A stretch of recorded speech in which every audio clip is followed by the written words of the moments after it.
నమస్తే. ఎన్నో విషయాలు ఆధ్యాత్మికంగా మన ఛానల్ ద్వారా మాట్లాడుకుంటూ ఉన్నాం. ఎన్నో పంచతంత్ర కథల ద్వారా చిన్నపిల్లలకి అవసరమయ్యే ఎన్నో విషయాలు, నేర్చుకోవాల్సిన ఎన్నో విషయాలు ఈ పంచతంత్ర కథల్లో దాగి ఉన్నాయి. ప్రతి ఎపిసోడ్లో చెప్తూనే ఉన్నాను ఈ విషయం. తల్లిదండ్రులు శ్రద్ధ వహించి పిల్లలకి ఈ కథల్ని వినిపించడం కానీ, చూపించడం కానీ చేస్తే వాళ్ళ భవిష్యత్తు చాలా బాగుంటుంది. వాళ్ళ నడవడిక చాలా మెరుగ్గా ఉంటుంది. నేటి సమాజంలో ఇది అవసరం అన్న సదుద్దేశంతోనే ఈ కార్యక్రమాన్ని మొదలుపెట్టడం జరిగింది. ఇక నాతో పాటు గౌరీశంకర్ గారు ఉన్నారు. మనం పంచతంత్ర కథలు కార్యక్రమాన్ని చాలా ఎపిసోడ్స్ కంప్లీట్ చేసాం. ఒకసారి దాని గురించి చెప్తాను. మిత్రలాభం, మిత్రభేదం, విగ్రహం అనే ఈ శీర్షికలన్నీ కూడా కంప్లీట్ కావడం జరిగింది. ఇప్పుడు సంధి అనే కార్యక్రమం జరుగుతూ ఉంది. 6 కథలు కంప్లీట్ అయ్యాయి. ఛానల్లో ఉంటాయి, తప్పకుండా చూడండి. ఇక ఈరోజు 7, 8 కథలు చెప్పుకునే ప్రయత్నం చేద్దాం. నమస్కారం సార్. నమస్కారం అండి. పంచతంత్ర కథల్లో భాగంగా మనం చాలా వరకు కంప్లీట్ చేసాం. ఇక సంధికి సంబంధించి 6 కథల్ని కంప్లీట్ చేసుకోవడం జరిగింది. ఈరోజు 7వ కథ. ఏం కథ చెప్పబోతున్నారు? తప్పకుండా. సంధిలో చాలా తక్కువ కథలు ఉంటాయి గతంలో వాటితో పోల్చినప్పుడు. ఇందులో ప్రధానంగా మనకు సంధి అంటేనే ఇద్దరి మధ్యలో ఒక ఒప్పందం, ఒక అడ్జస్ట్మెంట్, అండర్స్టాండింగ్. కాబట్టి అది మనకు తెలిసిందే. అంటే ఇక్కడ ప్రధానంగా 2 రాజ్యాల మధ్యలో యుద్ధం జరిగినప్పుడు యుద్ధం అనే దాన్ని సాధ్యమైనంత వరకు మనం నివారించాలి. యుద్ధం వల్ల ప్రజలకి నష్టము, దేశానికి నష్టము, ఆర్థిక వ్యవస్థ కుంటుపడుతుంది. ఇలా రకరకాల విషయాలతో ఈ సంధి నడుస్తుంది. కాబట్టి ఇక్కడ రచయిత చెప్పదలుచుకుంది ఏమిటంటే, ఎప్పుడు కూడా సంధి అనేది మానవ సమాజంలో అనివార్యం అని ఆ విషయం చెప్తూ ఉన్నారు. అసలు సంధిలో మనకి మొదటి నుంచి కూడా 3 దేశాలు, ప్రధానంగా 2 దేశాలు కనపడతాయి. ఒకటి హిరణ్యగర్భుడు పరిపాలించేటువంటి కర్పూర ద్వీపం అనేటువంటిది, మరొకటి చిత్రపర్ణుడు పరిపాలించేటువంటి జంబూద్వీపం అనేటువంటిది. ఈ ఇద్దరి మధ్యలో ఏవో రకరకాల మధ్యవర్తుల వల్ల, నిజానికి ఆ రాజులు ఇద్దరు కూడా మంచివాళ్లే, కానీ కింద ఉన్నవాళ్ళు ఏవో అవి ఇవి లేనిపోనివి కల్పించి చెప్పడం వల్ల, వాళ్ళ అహంకారం వల్ల అట్లా వీళ్ళ మధ్యలో ఒక స్పర్ధలు వచ్చేసి చివరికి ఈ చిత్రపర్ణుడు అనేటువంటి జంబూద్వీపానికి చెందిన రాజు ఈ కర్పూర ద్వీపంపై దండెత్తి ఓడించి ఆ రాజుని, ప్రజలనంతా కూడా మరి వశపరుచుకుని, అక్కడ చిత్రపర్ణుడు తనకు అంతరంగికుడు అయినటువంటి మేఘపర్ణుని రాజుగా చెయ్యాలి అనుకుంటాడు. అది సరైన పద్ధతి కాదు అని అక్కడ చిత్రపర్ణుడి దగ్గర ఉన్నటువంటి మంత్రి, దూరదర్శి అనే మంత్రి, ఇటు హిరణ్యగర్భుడి దగ్గర ఉన్నటువంటి మంత్రి సర్వజ్ఞుడు. కాబట్టి వీళ్ళ పేర్లు కూడా, దూరదర్శి అనేటువంటి మంత్రి వాడికి చాలా ముందు ఏం జరుగుతుంది, మంచి చెడు తెలిసినాడు. ఇక్కడ హిరణ్యగర్భుడి దగ్గర ఉన్న మంత్రి సర్వజ్ఞుడు, వాడికి అన్నీ తెలిసినవి. కాబట్టి పేర్లు కూడా చాలా నప్పినట్టుగా పెడతారు. కాబట్టి ఇక్కడ మనం గతంలో చెప్పుకున్నది ఎంతవరకు అంటే, ఈ చిత్రపర్ణుడు జంబూద్వీపాన్ని వశపరుచుకున్నప్పుడు ఆ రాజు హిరణ్యగర్భుడు కొంతమంది సైనికులతో ఎక్కడో వెళ్ళి తలదాచుకుంటాడు. తలదాచుకున్నప్పుడు ఇంకా రాజ్యాన్ని కోల్పోతాడు. ఎక్కడో మారుమూల తలదాల్చుకున్నప్పుడు ఈ చిత్రపర్ణుడు ఈ కర్పూర ద్వీపానికి మేఘవర్ణుడు అనేటువంటి వాడిని రాజుగా చెయ్యాలి అనుకున్నప్పుడు, అది సరైన పద్ధతి కాదు, అసలు మేఘపర్ణుడు ఎవరో ఏమిటో మరి తెలియదు, మీరు ఎందుకన్నా అతన్ని చేరదీశారు, దానివల్ల నష్టాలు ఇవన్నీ కూడా ఈ దూరదర్శి చెప్తూ ఉన్నటువంటి క్రమంలో మనం 6 కథలు చెప్పుకున్నామండి. ఇవాళ ప్రధానంగా 7వ కథ ఎవరికి చెప్తారు అంటే, ఈ కథ మేఘపర్ణుడు చిత్రపర్ణుడికి చెప్తాడు. ఇంకా అక్కడ సీన్ ఏమిటంటే, చిత్రపర్ణుడు ఇంకా మేఘపర్ణుడిని బాగా నమ్మి దగ్గరికి తీసి తన ఆంతరంకికుడుగా, తనకి తర్వాత రాజు అతనే అన్నట్టుగా అంత బాగా నమ్మి దగ్గర తీసినప్పుడు వాళ్ళిద్దరి మధ్యలో జరుగుతున్న సంభాషణలో 7వ కథ వస్తుంది. సంభాషణ ఏమిటంటే, చిత్రపర్ణుడు అంటాడు మేఘపర్ణుడిని, నువ్వు ఒక శత్రువు దగ్గరికి వెళ్ళి అంతకాలం అన్ని రోజులు ఎలా ఉండగలిగావు, ఎలా నువ్వు మారువేషంలో వెళ్ళి ఆ హిరణ్యగర్భుడు వాళ్ళ కర్పూర ద్వీపంలో చాలా కాలం ఉండి అక్కడ రహస్యాలన్నీ తెచ్చి పెట్టడం వల్లే ఈ యుద్ధం జరగటం, వీళ్ళు వశపరుచుకోవడం జరిగింది. కాబట్టి ఇతను రాజు అడుగుతున్నాడు మేఘపర్ణుడిని, నువ్వు మిత్రమా నువ్వు ఎలా వెళ్ళి ఒక శత్రువుతో ఒక్కరోజు ఉండటమే చాలా కష్టం, అలాంటిది నువ్వు శత్రువుతో కొన్ని నెలల పాటు ఉన్నావు, ఎక్కడా నువ్వు బయటపడకుండా మరి ఆ రహస్యాలన్నీ ఎలా సంపాదించగలిగావు? నువ్వు నిజంగా చాలా తెలివైన వాడివి, గొప్పవాడివి. కాబట్టి అది ఎలా నువ్వు సాధ్యమయ్యింది అంటే అప్పుడు మేఘపర్ణుడు అంటాడు, నిజమే మహారాజా, అది చాలా కష్టతరమైనటువంటి విషయం. ఒక శత్రువు దగ్గరికి వెళ్ళి వాళ్ళ దగ్గర పంచన మనం ఉండటం అనేది వాళ్ళ దగ్గర మంచితనం సంపాదించడం చాలా కష్టం. అది ఎలాంటిది అన్నప్పుడు ఇక్కడ ఏం చెప్తాడంటే మేఘపర్ణుడు, యజమాని కోసం అంటే ఇంకా తనని తాను బాగా అతన్ని నమ్మించడానికి యజమాని కోసం ఒక సేవకుడు ఎంతటి ప్రాణత్యాగానికైనా సాహసానికైనా పూనుకోవాలి. అంటే శత్రువుని వీపుపై మోయాల్సినటువంటి పరిస్థితి వస్తుంది. అలాంటప్పుడు శత్రువుని వీపుపై మోయటం అంటే శత్రువు వాడు ఏ క్షణంలోనూ వెన్నుపోటు పొడుస్తాడు. కాబట్టి ఇక్కడ వీపుపై మోయటం అనే మాట అక్కడ ప్రధానంగా గమనించవలసింది అని అలా చెబితే, అలాగా చాలా సంతోషం. అంటే దీనికి నేను ఒక కథ చెబుతాను. శత్రువుని వీపుపై మోసి మనకు కావలసిన పనిని సాధించుకోవడం అనేది తెలివైన పని. ఆ పని నేను చేశాను, అందుకు నీకు ఉదాహరణ ఒక కథ చెబుతాను అంటాడు. ఆ కథ పేరు ఏమిటంటే పాము కప్పరాజు. ఆ శీర్షిక పేరే పాము కప్పరాజు, అంటే కప్పలకి రాజు అని అది ఆ శీర్షిక.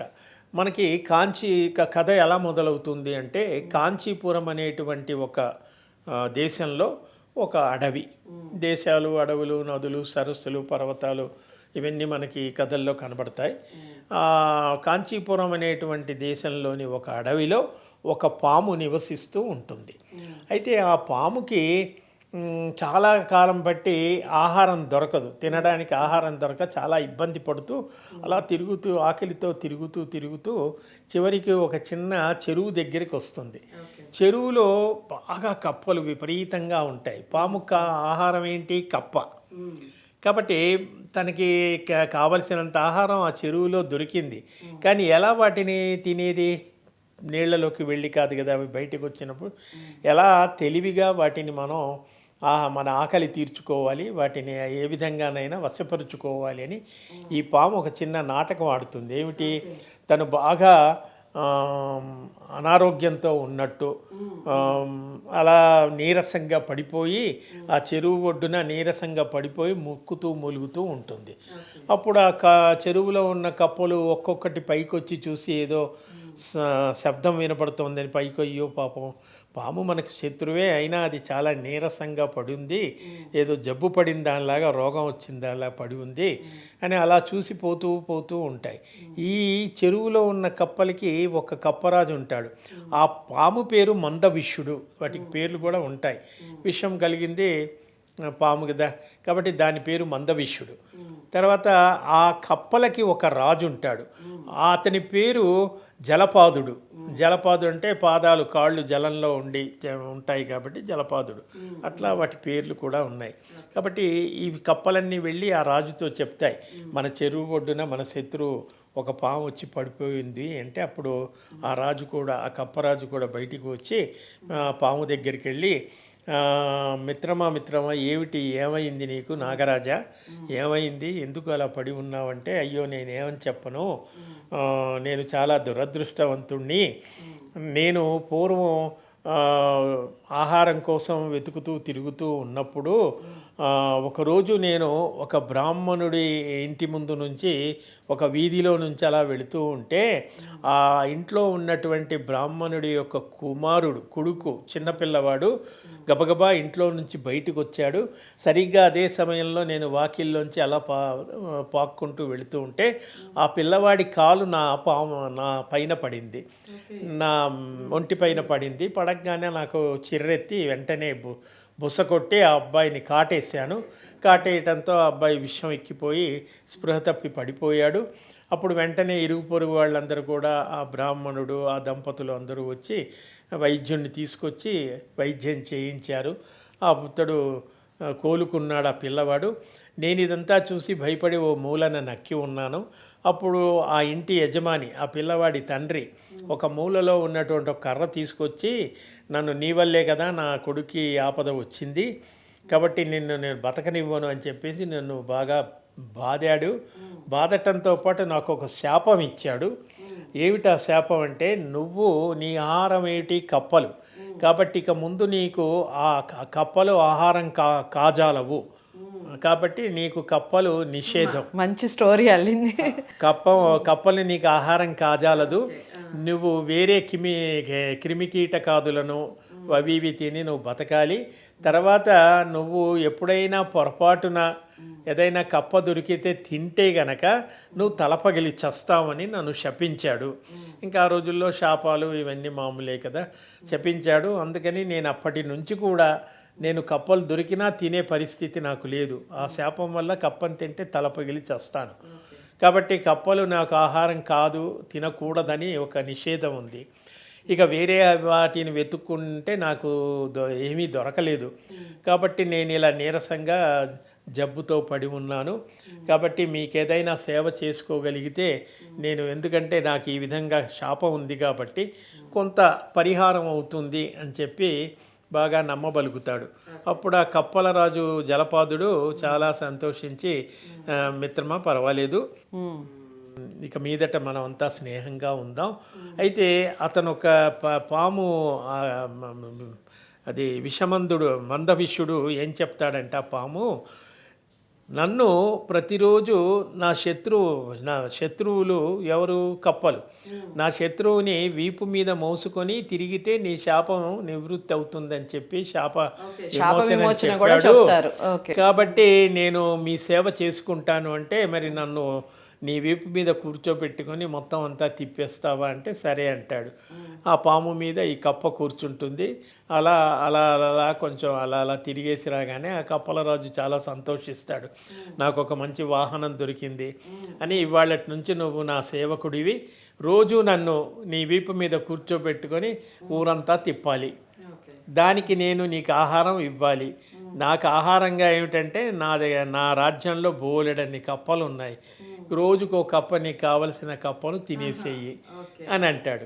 మరి కప్ప తింటే తల పగులుతుందని బ్రాహ్మణుడి శాపం ఉంది కదా అని మనకు అనుమానం వస్తుంది. కానీ ఇతను ఆ మోయటం వల్ల, సేవ చేయటం వల్ల ఆ శాప నివృత్తి అవుతుందన్నాడు. కాబట్టి ఈ పాము ఏం చేస్తుంది, ఆ విధంగా అతన్ని మెప్పించి దానివల్ల శాప విమోచనం అయింది అనుకుని ప్రతిరోజు ఒక కప్పని తినేస్తూ ఉంటుంది. రోజులు గడిచాక ఆ చెరువులో ఉన్న కప్పలు కొన్ని ఆహారంగా పాముకి ఆహారం అయిపోయి కప్పల యొక్క సంఖ్యాబలం తగ్గిపోతుంది. చివరికి ఆ రాజు, ఆ సైనాధిపతి, మంత్రులు 2-3 మాత్రం మిగులుతారు. ఒక రోజుకు ఒకళ్ళని అలా తినేస్తూ ఉంటుంది. చివరికి ఆ రాజు ఒక్కడు మిగులుతాడు. ఆ రోజు కూడా, చివరి రోజు రాజును కూడా మింగేస్తుంది. దాంతో కప్పల రాజు తనను మోస్తాడు అనే ఒక దీనితో, స్వార్థంతో తన రాజ్యంలో ఉన్న ప్రజల్ని కోల్పోయాడు. చివరికి తాను ప్రాణాల్ని కోల్పోయాడు. కాబట్టి శత్రువు దగ్గర ఉన్నప్పుడు, వీపుపై మోసేటప్పుడు జాగ్రత్తగా మన పని సాధించుకొని బయటపడాలి. కాబట్టి పాము చేసింది అలాగే. కాబట్టి నేను కూడా ఆ మేఘపర్ణుడు చెప్తాడు, ఆ రాజుని, ఎవరిని, ఆ హిరణ్య గర్భుడి దగ్గర ఉన్నప్పుడు ఆయన్ని మెప్పించి మెల్లిగా ఆయనని చేసి నా పని సాధించుకుని నేను వచ్చాను మహారాజా అని చెప్తాడు. అక్కడ ఈ సందర్భంలో ఈ పాము కప్పరాజు కథ మనకు మేఘపర్ణుడు చిత్రపర్ణుడు చెప్పి తెలివిగా మెలగాలి అనేది చాలా చక్కగా వివరించారు. సో ఇదండి 6వ కథ. మామూలుగా మనం తెలివితేటలు అనేవి ఎవరు సొత్తు కాదు అనే మాటని మనం రెగ్యులర్గా వింటూ ఉంటాం. తెలివి ఎవరబ్బా సొత్తు కాదు అనే మాటలను వింటూ ఉంటాం. ఇలాంటి మాటలు విన్నప్పుడు మనకి దీనికి సంబంధించిన ఎగ్జాంపుల్ ఏమన్నా చెప్పాలి అనుకున్నప్పుడు ఇలాంటి కథలు చెప్పొచ్చు. తెలివితేటలు అనేవి ఎంత ఒక మనిషిని మోసం చేయడానికి ఉపయోగించే వాళ్ళు ఉంటారు, అలాగే మనం ఆపద నుంచి బయటపడటానికి ఉపయోగించే క్రమం ఉంటుంది. తెలివి అనేది ఎలా వాడుతున్నాం అనేది చాలా ఇంపార్టెంట్. సో అలాగే ఇప్పుడు కప్పకి సంబంధించి కప్పని ఆహారంగా తీసుకోవాలి అన్న ఉద్దేశంతో పాము వేసిన పథకం కానివ్వండి, పాము అల్లిన కథ కానివ్వండి, ఎంత చక్కగా పారింది, సక్సెస్ అయింది. అవునా కదా? మీరు ఏమంటారు? ఈ విషయాలన్నీ విన్న తర్వాత తప్పకుండా కామెంట్ బాక్స్లో తెలియజేస్తూ వీడియోని అందరికీ షేర్ చేసే విషయాన్ని మర్చిపోకండి. మరో మంచి కథతో మళ్ళీ కలుద్దాం. నమస్తే.